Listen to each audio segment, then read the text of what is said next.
Assalamualaikum warahmatullahi wabarakatuh.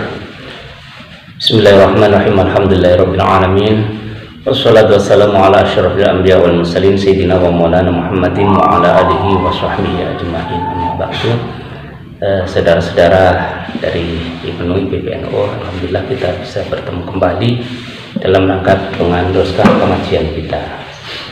Insyaallah ini secara berseri kita akan muat di dalam kita live kan ya, untuk yang apa istilahnya, yang ikhtisarnya ya, kesimpulannya yang kita kaji tetap melanjutkan pada pengajian kita dahulu, yaitu kita tetap masih pada kitab Risalatul Mu'awanah, dan kemudian nanti kita dengan membaca juga kitab daripada Risalah Ahlussunnah wal Jamaah milik panjenenganipun Mbah Yai Hasyim Asy'ari. Saudara yang saya hormati, sebelum kita melanjutkan pengajian ini, mari kita awali dengan membaca umul kitab. Kita bertawasul kepada guru-guru kita, ulama-ulama kita yang telah membimbing kita, sehingga kita alhamdulillah bisa tetap menapaki jalur Islam Ahlussunnah wal Jamaah. Lahum walana walahumul Fatihah.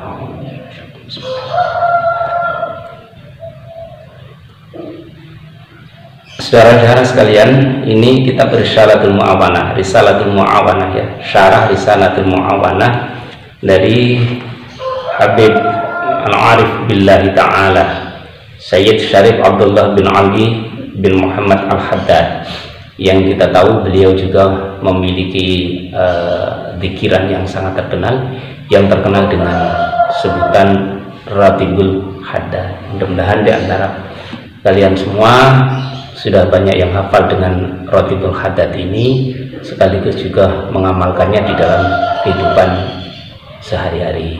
Ratibul Haddad itu yang bagus adalah kalau saya yang dari pesantren dan dapat ijazah saya, ijazah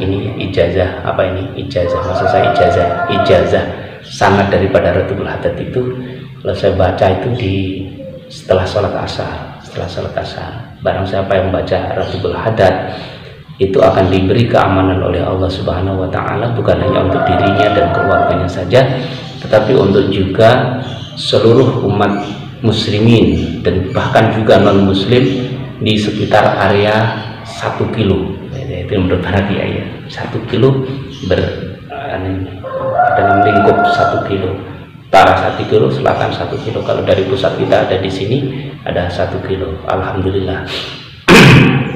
Mengawali pembacaan kitab Risalatul Mu'awanah ini, kitab Risalatul Mu'awanah itu adalah kitab yang banyak berbicara tentang tasawuf, beribadah kepada Allah dengan cara yang baik, sekaligus bukan hanya amaliyah dohir, tapi amaliyah batin yang diperbaiki oleh beliau Syekh Abdullah bin Ali Al-Haddad melalui kitab Risalatul Mu'awanah.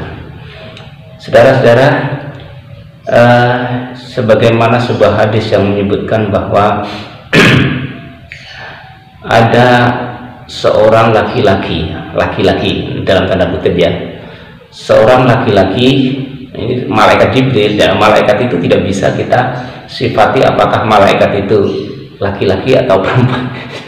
Allahu a'lam ya, tapi ya ini postur dan perawakannya serta wajahnya adalah wajah laki-laki. Datanglah seorang laki-laki, dalam hadis yang masyhur itu, berpakaian putih, sepertinya dia orang jauh, tetapi tidak ada bekas tidak ada bekas dia menempuh perjalanan jauh. Terbukti pakaiannya masih mulus, putih bersih, jubahnya masih putih bersih. Cuman diketahui dia berasal dari jauh, itu datang di hadapan para sahabat, di hadapan Nabi. Terus kemudian menyandarkan kedua lututnya kepada kedua lutut Nabi dan meletakkan kedua tangannya di atas paha Rasulullah. Nah, kemudian beliau ini bertanya malaikat Jibril itu, mal iman, mal Islam, mal ihsan. Dari 3 hal ya, mal iman, mal Islam, mal ihsan. Apa yang dimaksud dengan iman? Apa yang dimaksud dengan Islam? Apa yang dimaksud dengan ihsan? Mal iman apakah yang dimaksud dengan iman itu? Kemudian dijawab oleh Rasulullah, untuk minabillahi wa malaikatihi wa kutubihi wa rusulihi, itu dan seterusnya itu, yang sehingga melahirkan ada enam kewajiban bagi kita umat Islam untuk sampai kepada beriman kepada 6 perkara itu.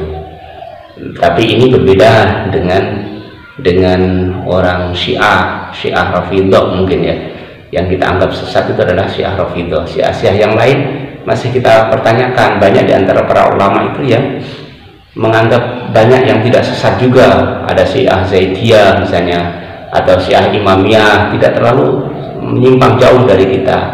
Kalau di dalam kitab Subulus Salam itu ya, syarah Subulus Salam itu, bahkan siapa Subulus Salam itu pengarangnya itu banyak mengutip kitab mengutip pendapat Al-Hadawiyah, wa qalatil Hadawiyah itu menurut Al-Hadawiyah, golongan Hadawiyah itu adalah salah satu daripada golongan Syiah, dan itu kita pakai. Imam Asy-Syaukani, kitabnya yang terkenal itu Irsyadul Fuhul, itu sendiri kitab usul fikih, itu sendiri juga kita pakai, itu juga orang Syiah. Jadi tidak semua Syiah masuk kategori yang sesat ini. Itu ada berapa lah golongan Syiah itu, tapi tidak semuanya. Tapi yang mujma' alaih bahwa Syiah itu menjadi apa istilahnya ya, sesat itu adalah Syiah Rafidhah. Dalam ini orang Syiah yang mungkin sesat itu menambahi rukun imannya itu dengan rukun yang ke-6 yang disebut dengan taqiyah. Taqiyah itu adalah keyakinan bahwa dia boleh menyembunyikan imannya, dia boleh menyembunyikan imannya ya, mengaku dia kufur, tapi dia taqiyah dalam rangka ini. Jadi sebenarnya dia bisa ikut saja ikut tradisi-tradisi Kristen, tradisi ini, tapi dia masih iman. Asal ada tujuan yang benar, dia itu dianggap sebagai taqiyah, dan itu menjadi rukun bagi dia. Kemudian juga ada Syiah itu yang menambahkan rukunnya itu dengan keyakinan terhadap Sayyidina Ali, keyakinan terhadap Sayyidina Ali sebagai Rasul penutup. Nah, itu ada juga itu. Tapi itu kalau yang sudah demikian ini sudah merupakan apa istilahnya Syiah yang sesat. Tapi sekali lagi tidak semua Syiah sesat. Dari mal iman itu melahirkan yang namanya ilmu tauhid yang kita kenal, dan di Ahlussunnah wal Jamaah tauhidnya kita itu adalah meliputi ini, yang beriman kepada Allah, beriman kepada Rasul, itu meliputi aqaid 50, aqaid 20 sifat wajib Allah, 20 sifat mukhal Allah, kemudian 1 sifat jaiz Allah, dan 1 20 sifat wajib Allah, wujud kita baqa, kemudian 20 sifat mustahil Allah ya, Adam, Fana, Kudus, dan seterusnya itu, kemudian 1 sifat jaiz Allah. Jadi 20 tambah 20 ditambah 1, jadi berapa? 41. Nah 41 ini kemudian dari 41 ini yang jaiznya itu adalah fi'lu kulli mumkinin au tarkuhu. Ya, bagi Allah adalah boleh meninggalkan sesuatu yang mungkin, dan boleh juga yang dan al-tarkuhu atau meninggalkannya. Nah, saudara, kemudian itu sifat wajibnya Rasul 4, sifat mustahilnya Rasul 4, 8, ditambah 1 sifat jaiz bagi Rasul, yaitu wajaizun fi haqqihim min aradin, yaitu kan ada itu min ghairi nafsin ka khafifil maradi. Jaiz bagi Rasul itu adalah memiliki sifat-sifat sebagaimana yang dialami oleh para manusia pada umumnya, ya bisa sakit dan seterusnya itu. Tetapi min ghairi naqsin, tidak boleh mengurangi derajat kenabian.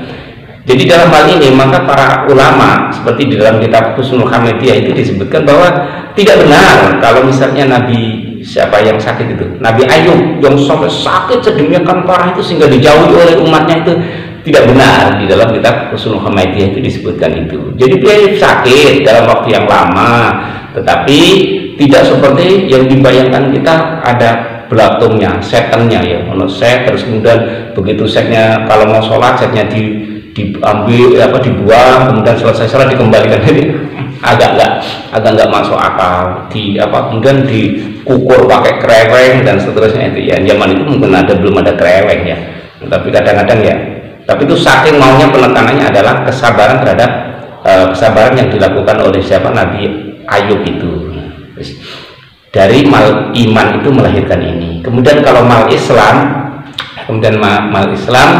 melahirkan yang namanya apa itu,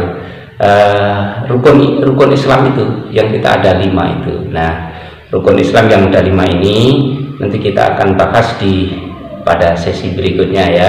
Ini untuk pengantar kita, dan jangan lupa ini live kita ini juga nanti akan kita masukkan di dalam YouTube channelnya Aswaja Center daripada MBCNU Brondol. Silahkan nanti di like, di subscribe, dan kemudian jangan lupa aktifkan notifikasinya agar nanti semua sampan-sampan ini tidak ketinggalan dengan update-update terbaru dari pengajian-pengajian harian kita. Terima kasih, itu saja ya untuk seri yang pertama. Assalamualaikum warahmatullahi wabarakatuh.